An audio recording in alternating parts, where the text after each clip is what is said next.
take a moment today to thank the boldness of our government and our shareholders. William Hamilton built his venture on the ashes of the Second World War. The copper mine he envisioned was ransacking the First Nations' ancestral territories, drawing the wrath of the local people. It definitely took nerves of steel to stay the course, despite all this hostility. Before long, in the face of William Hamilton's cold and uncompromising stance, the petitions and peaceful protests turned into sabotage, vandalism, and other criminal acts. The industrialists' private properties also encountered the wrath of the demonstrations. Carl Faubert, a veteran of the Korean War, was hired from Montreal as a private detective to shed some light on this whole thing. But at the end of his long journey to northern Quebec, the detective did not only encounter property damage, he also came face to face with the corpse of William Hamilton. The strangeness only kept building throughout the investigation. A powerful, unseasonable blizzard hit the region. Bodies frozen in unbreakable ice appeared. The local fauna began to act strangely and aggressively. Carl Faubert began to doubt his own sanity. The detective felt the weight of a gaze, as if he were at the mercy of a powerful, feral creature waiting for the right moment to attack. Carl's fear was taking over, overpowering his reason. He was giving in to delirium. In that instant, he thought that the dark waters of the lake might shield him from the shapes that pursued him. From there, he had a renewed hope in civilization, or whatever was left of it.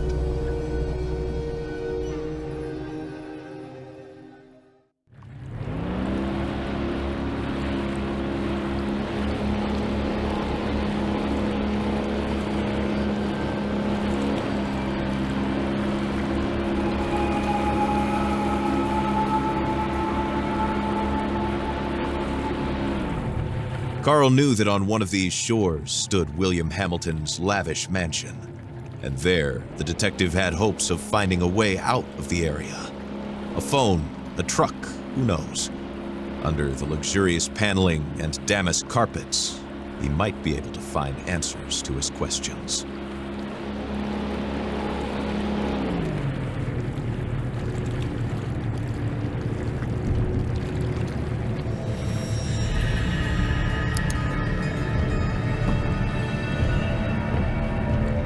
The detective wondered about the floating debris.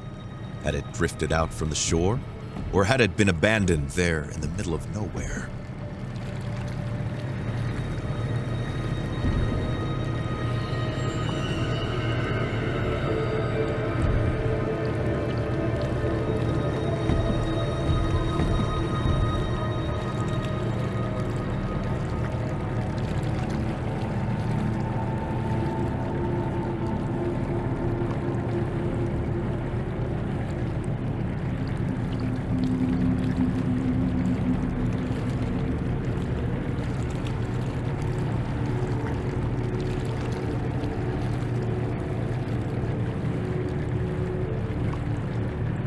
Carl saw a boat in the distance, clearly piloted by one of his own.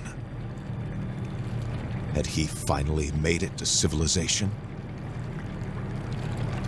His hopes were immediately drowned out by the sound of gunshots.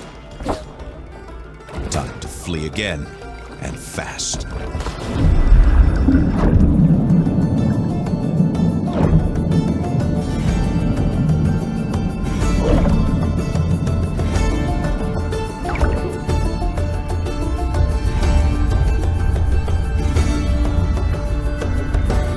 Carl swam without a thought, yet each stroke was desperate. The icy water and his wounds made him feel weaker and weaker. He had to get to shore.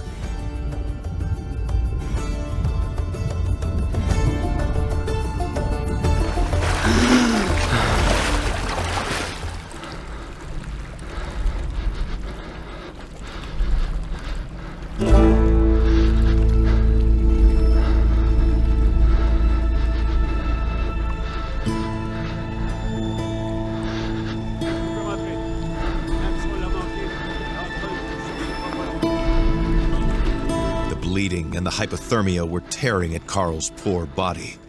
When he finally saw a light in the distance, he was filled with a faint sense of hope.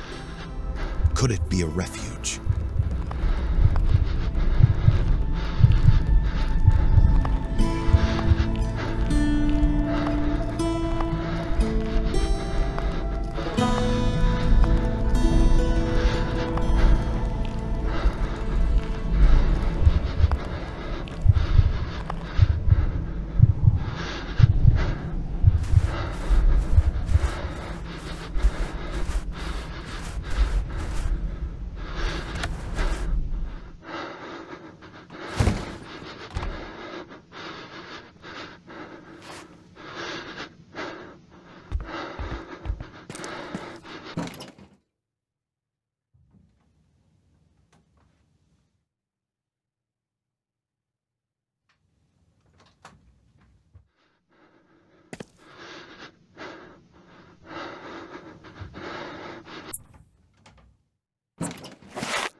Carl struggled to wake up.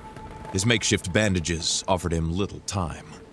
If he wanted to find the truth, he had to get to Hamilton Manor without delay.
Carl left his refuge, knowing that he was headed to a more comfortable but otherwise ominous place, Hamilton's mansion.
Carl Faubert was a sensible man. Attacking that wolf would not be among his smartest life choices.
Tried to put the horror into perspective.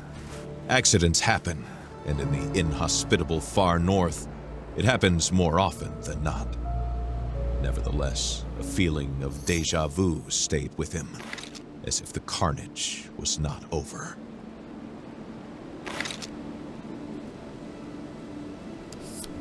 An access card, a rather modern piece of technology, especially for a mining complex in the far north. What could it possibly open? The plan suggested that a package had to be retrieved not far away. Carl had to keep his eyes open.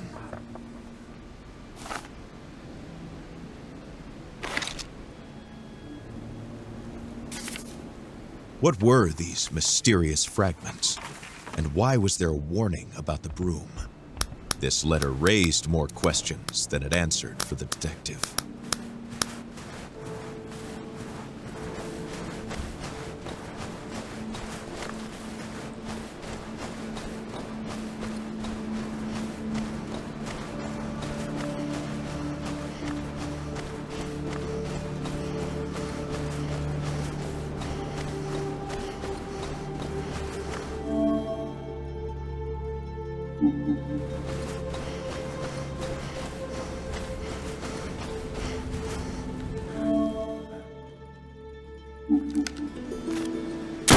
He knew that wolves do not attack people. Still, he had to be careful.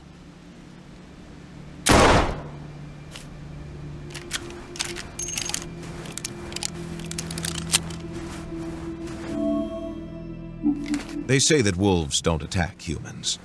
Still, Faubert thanked his lucky stars that he was not the man who would prove this theory wrong.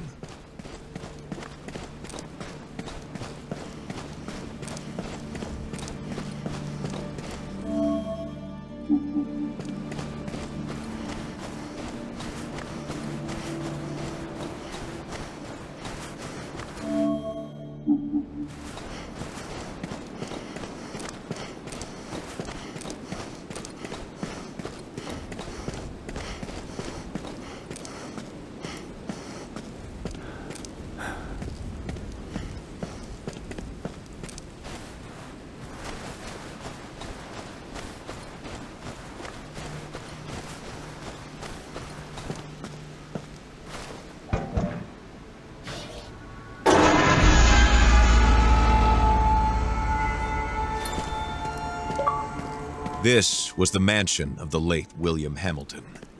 No doubt about it. There was no other rich industrialist in the area to have a sumptuous mansion built in the middle of nowhere.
This letter, found in the cabin, mentioned a gazebo. The key to the mansion would likely be there.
feel his muscles weakening, his breath wheezing, his body going numb. What was happening to him?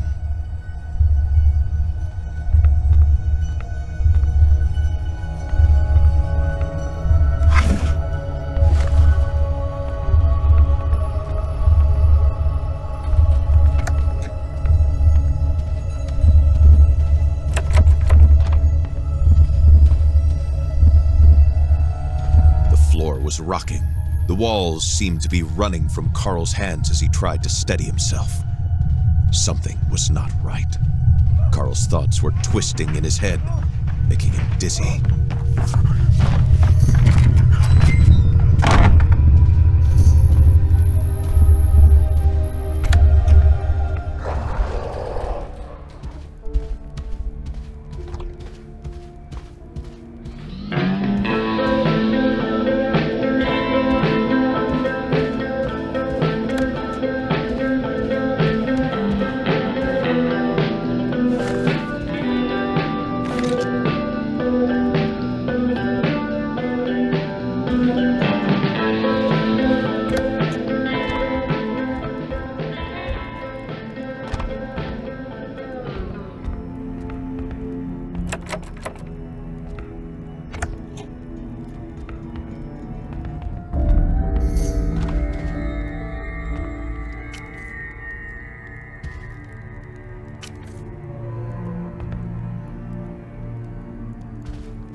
Struggling to move forward. His feet could hardly find their way in front of him. He doesn't know which way he came from or the way he's going.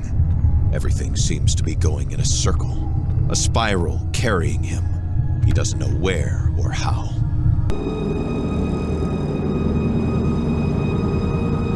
Carl suddenly feels like he's waking up, but inside a dream.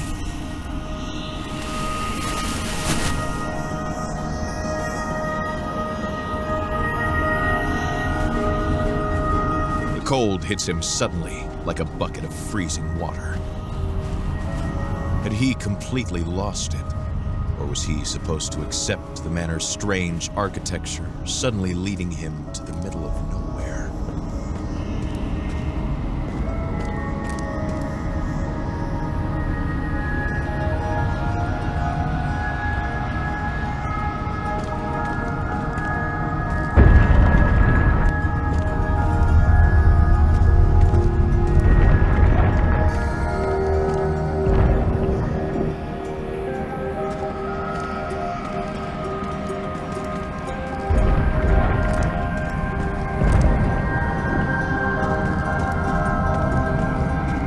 These imposing structures seem to come from the depths of time, or from the moon landing, or even from his own mind, clouded after an afternoon nap.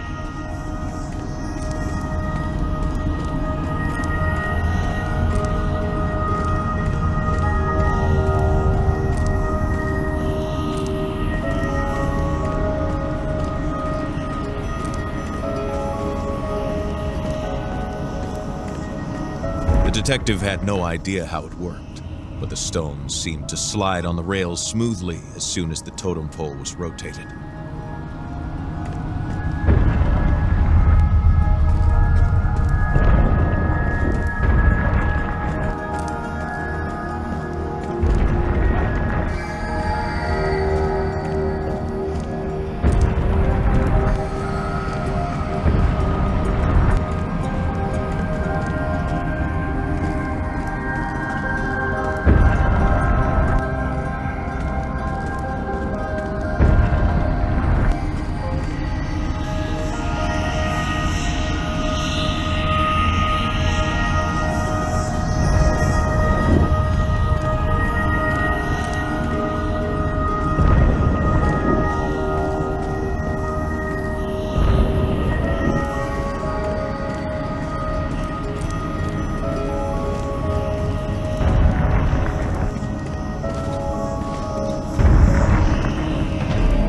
He did not know how or why, but Carl sensed that something in this game had been completed, and now they wanted to lead him to this cabin.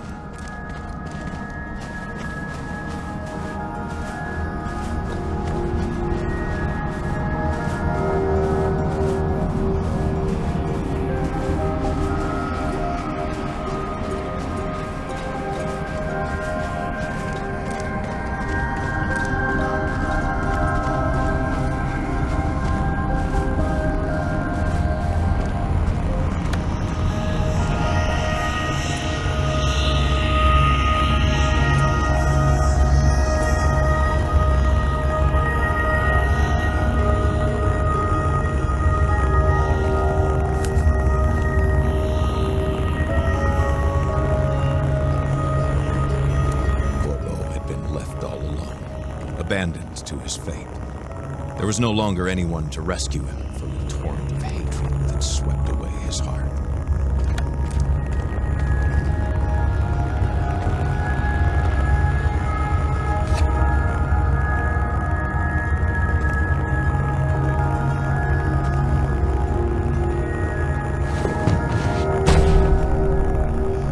The detective felt like he was sleepwalking, pulled by a larger force towards the light that was calling him, as if it was asking to be set free.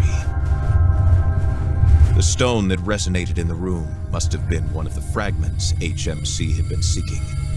If he isolated it, Carl hoped he might come to his senses. The pulse of the stone invaded Carl's mind, and he felt a strange, dark presence take shape near him.